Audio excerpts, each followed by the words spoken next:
Good evening, everyone, and welcome back to a match here on the WWE 2K25. This one is a real clash of legends as CMLL's legendary Último Guerrero takes on Mitsuharu Misawa. So Último Guerrero is someone we have only ever used once, and that was back in 2024 in a match that he lost. So currently sits on -1, which is pretty disappointing for him as a legendary wrestler of CMLL who's been going for a very, very long time. I mean, significantly long time. When did he debut? He debuted in 1990, he debuted. So he's been going for a very, very long time. Worked solely in CMLL, apart from that appearance in AEW and then a couple of appearances back in TNA in 2008. He'll feel like he should be higher up, and this is his first big opportunity to do so. However, he has not got an easy opponent at all with one of the best wrestlers of all time in Misawa. Talk of the Devil, Misawa has had a pretty rough year so far. He came into this year as the SWE All-Asian Champion after defeating Antonio Inoki last year. However, he then went on to lose the belt this year in his first match against the Great Khali, who of course was DLC at the time. So that was an interesting start to the year for Misawa. He then had a couple of other bad performances. I think he lost the tag team match at Forbidden Door last week alongside Kenta Kobashi against the Steiners, before finally getting his first victory the other day when he faced off against CM Punk, which was a very interesting match. It could have gone either way, and it went the way of Misawa.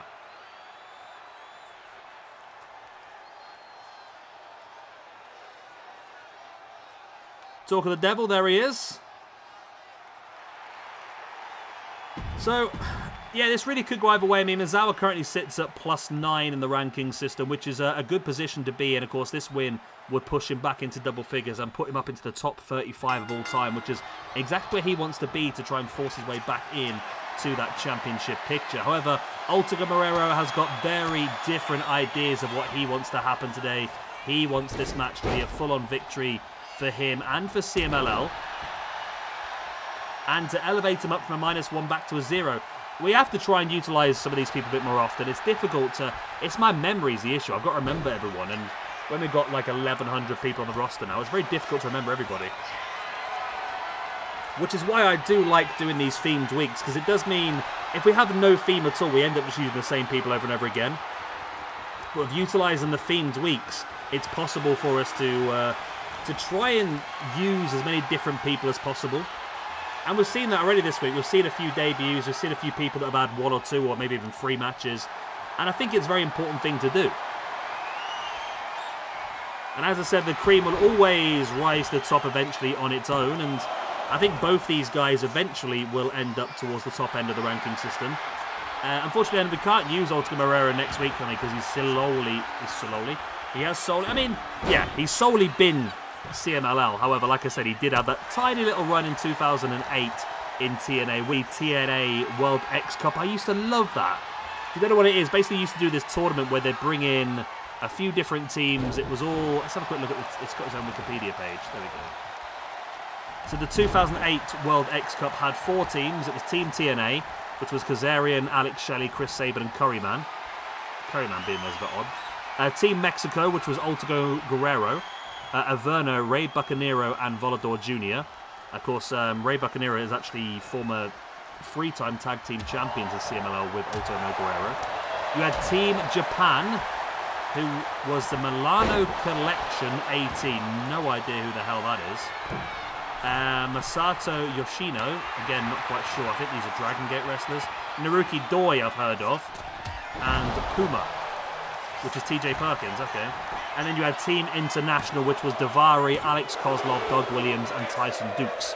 But I used to love that tournament. They used to do like several matches against each other, and you gain points. Then the winning team, of course, would get it at the end. And I believe in 2008, it was actually won by Team Mexico and Último Guerrero.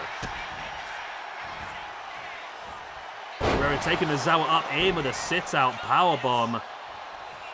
And this match could go either way. Both these guys are pretty highly rated, so it'd be interesting which way it does go in the long run. Guerrero now in with the moonsault, showcasing his agility, of course, as a Mexican wrestler. It's only a 2 count. Guerrero now bringing Misawa back up. Look at that uppercut and some big heavy strikes, to be honest. When you think of the Lucha Libre style, you don't really think of these big strikes. You think more of a high-flying style, but they do have these powerful luchadors that are real showcases of strength.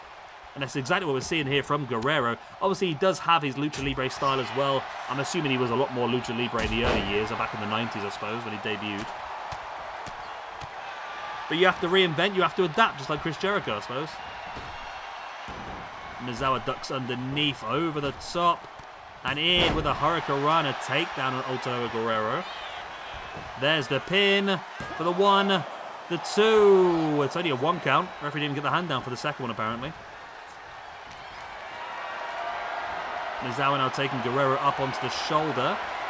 Going to drop him face first across the turnbuckle. And now Misawa heading up to the top. What's the plan now? Dives in with a frog splash. Lovely. Frog splash in Último Guerrero. He's going to head to the top again. They're not even going to go for the pin. He's going to look to follow it up with a second frog splash. And it was too much. Último Guerrero saw it coming the second time round and was able to roll out of the way. But Misawa now in control. Tilt-a-whirl backbreaker. Willing Último Guerrero back up to his feet now. Up with a backbreaker again. Weakened the back pretty well here, Misawa. I'm not quite sure what he's aiming for long term. Runs it now with a running forearm. Flattens Guerrero, the strike right into the face. Running dropkick attempt by Guerrero. Misawa avoided it. Strike into the back, now springs off the ropes, ducks underneath. Over the top again? No, discus forearm attempt. Blocked by Guerrero, then running in with a dropkick of his own. I'd say these two guys are legends. They're both very much aware of each other's ability and very much aware of each other's movesets, evidently, hence the amount of reversals we are seeing.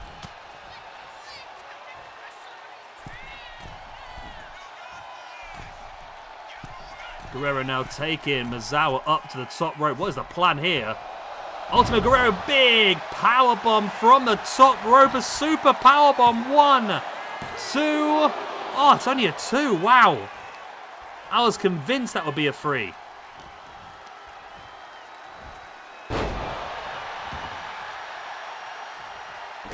Guerrero with a strike right in the back. Misawa slowly getting back up to his feet. There's the back elbow. Strikes in the face. Misawa in firm control now. But Guerrero fights back with the right hand. And now in with the reverse suplex on Misawa. There's the pin attempt for the 1, 2. It's only a 2 count once again, but Último Guerrero's looking strong here. Misawa struggling. Guerrero now with the clothesline taking Misawa down. Big boot into the spine, brings him back up and just takes him down with the punches into the side of the head. Absolutely brutal. Went for the running dropkick into the corner. It was avoided. Misawa bringing Guerrero back up to his feet and in with the German suplex. Misawa now willing Guerrero back up to a standing base. Runs in. There is the discus forearm. That could be enough for the knockout blow. There's the pin for the 1, the 2. Only a 2 count. Wow. So close for Misawa, who now heads up to the middle rope. Willing Guerrero back up to a standing base. What is the plan?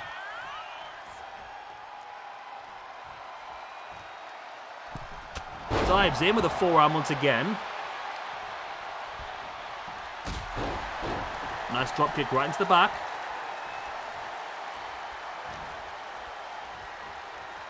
Misawa dragging Guerrero into the corner. Guerrero fighting it back. Spins Misawa around, running. Uppercut in the corner. Brings Misawa out. There's the boot into the gut, and now he's thinking the powerbomb. We've already seen one big one from the top rope. Now the sit-out powerbomb grabs the leg. And Último Guerrero picks up the victory over Mitsuharu Misawa. Misawa then loses a match again. He's gone back down to -2 for the year. It's +8 overall, but again, as I've said in the past, the best are facing the best, so we're always going to see losses for some of the bigger names. It's all just about being in a net positive, and a +8 is still not bad at all. Granted, he's going to want to be a lot higher than that, but I'm sure he's going to get a lot more opportunities this year to show what he can do. And then Último Guerrero with that victory, his first ever win in SWE, moves him back up to a 0. Of course, he's got a -1 from last year, and now he has himself a victory from this year. And I believe there's somebody at my door. Give me 1 second.